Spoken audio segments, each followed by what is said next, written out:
The foundation of the capital market was shocked and 57,000 employees lost their job due to the Enron scandal.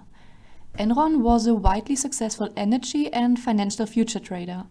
The Fortune magazine had named Enron as the American's most innovative company for 6 years. Nevertheless, Enron went bankrupt by the end of 2001. In the following, we would like to go through how such immoral activities came about and what can be learned from the case. Enron's collapse is usually associated with accounting fraud.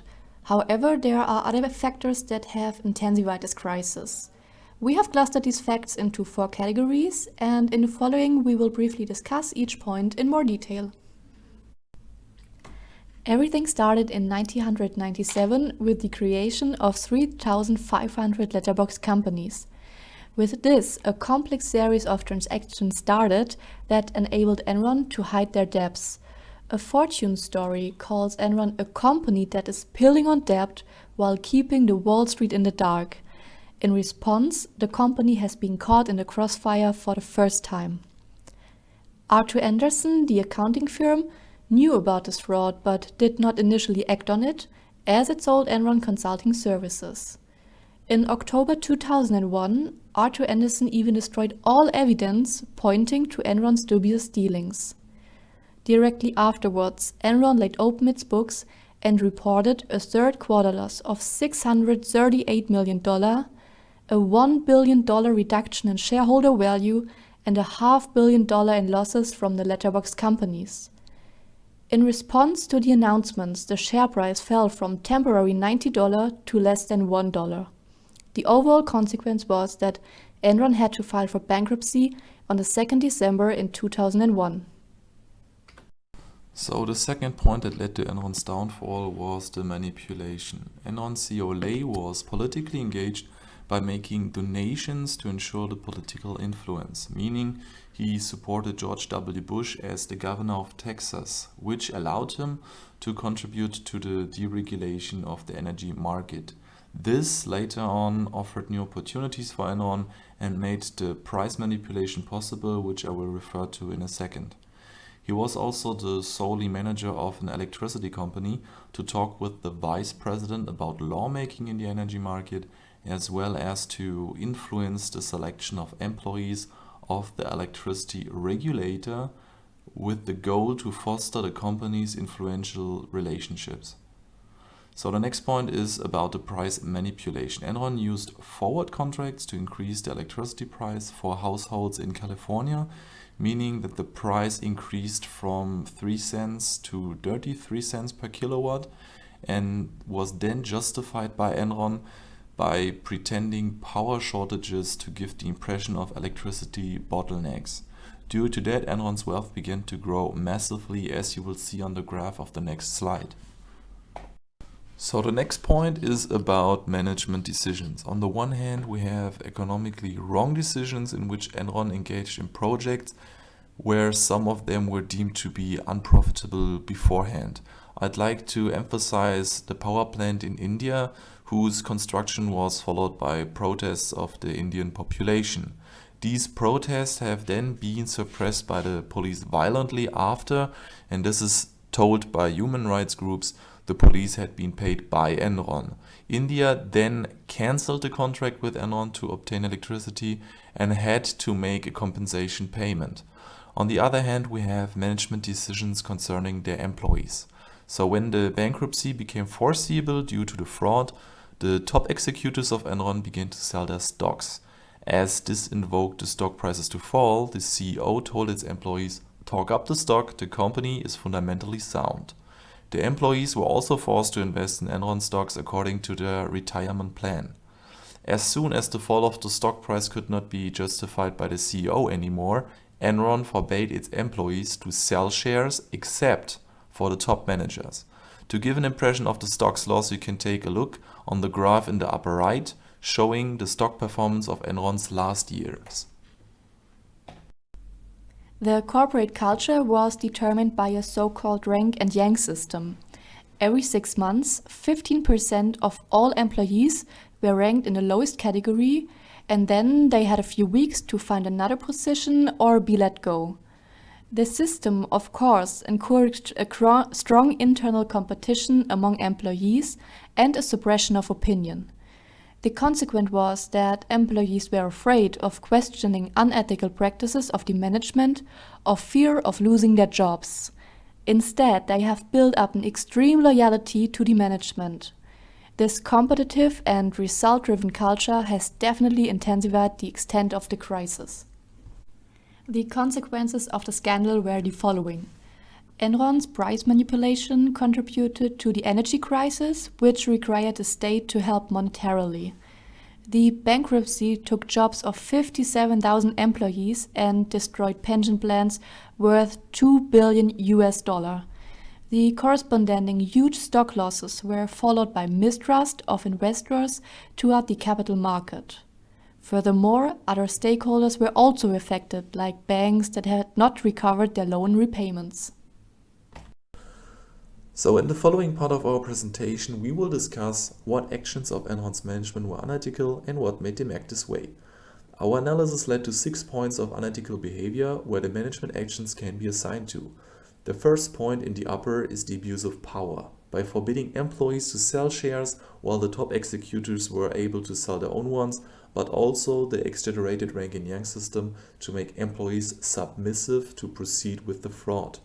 The second point is the undignified treatment of externals, so using political influence to create opportunities of fraud, but also to gain an advantage against its competitors, namely by the deregulations, the influence on the selection of candidates in public institutions, but also the suppression of the Indian population by paying the police when constructing the power plant in India. The third point is the exploitation of loyalty. CEO Lay gave consciously wrong recommendations about the company's stock so that the management can proceed selling their own shares with a greater profit, even though the employees ensured their full loyalty. The fourth point is the irresponsible behavior. The top management failed to take needed action for proper oversight and to shoulder the responsibility for ethical failures, like the ones already mentioned. Additionally, the management was not even aware of how the company really operates, so they left their employees to their own device by telling them to make their numbers by any means possible. After the collapse, no one wanted to accept the blame for what happened, as they argued they did not know anything and had no knowledge of illegal activity, so this is clearly a case of shirking of responsibility.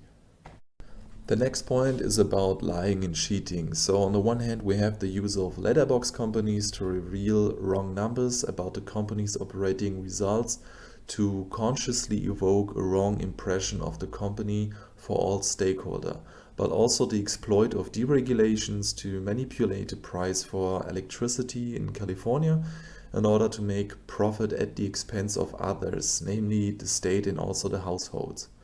Our last point is the self-interest, so doing unprofitable investments that were foreseeable to fail just to gain prestige in the international context, but also the greedy management who seek to maximize the personal profit by actions done in point 1 and 3 at the costs of its employees. Now we must ask ourselves why. Why did the management behave in such an immoral manner?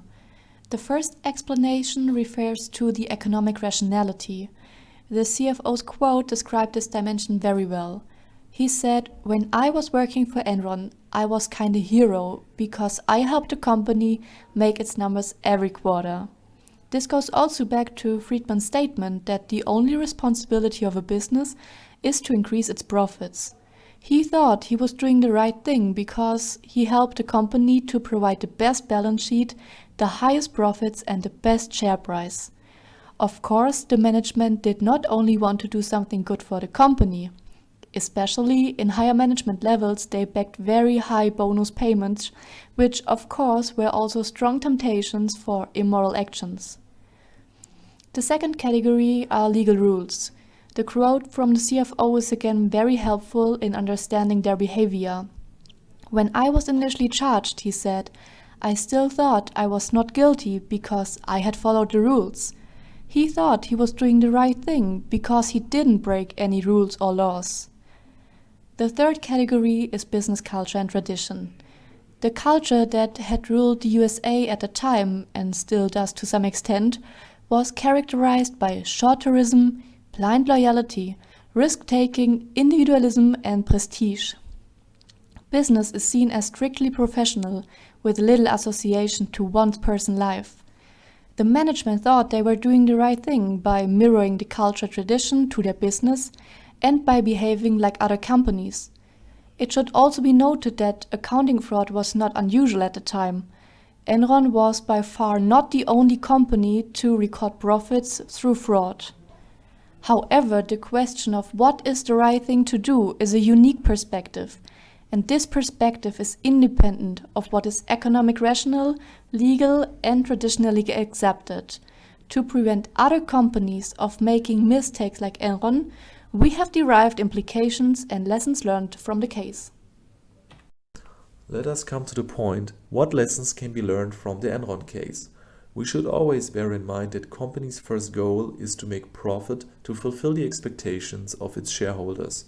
But exactly these expectations can create pressure on the management, which will then become more prone in using opportunities that can be immoral to reach the company's goals. So the management of a company should be aware that the personal and societal moral standards can be violated as soon as there is enough pressure that can't be longer shouldered, so that they tend to choose an attractive way out, independent of whether it's moral or not.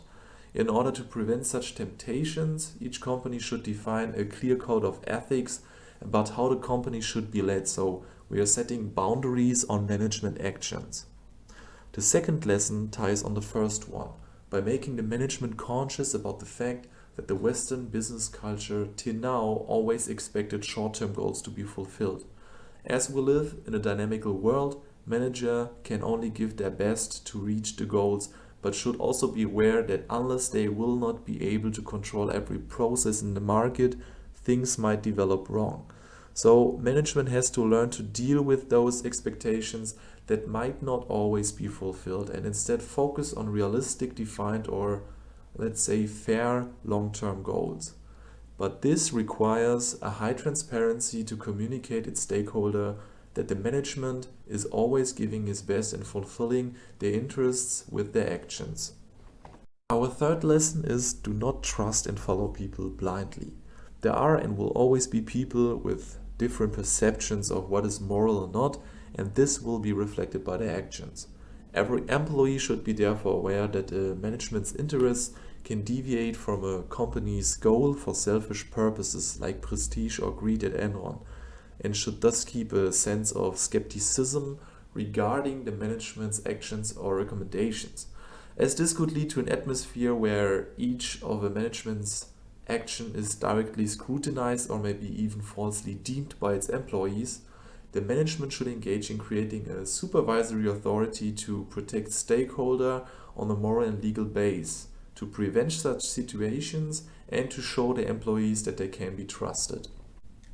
This lesson is about that laws are not a reflection of what is the right thing to do.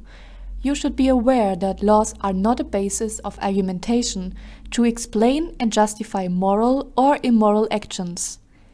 Next, as a manager, you should also be aware of what it means to be a manager. Enron did many things right, according to the leadership and management literature.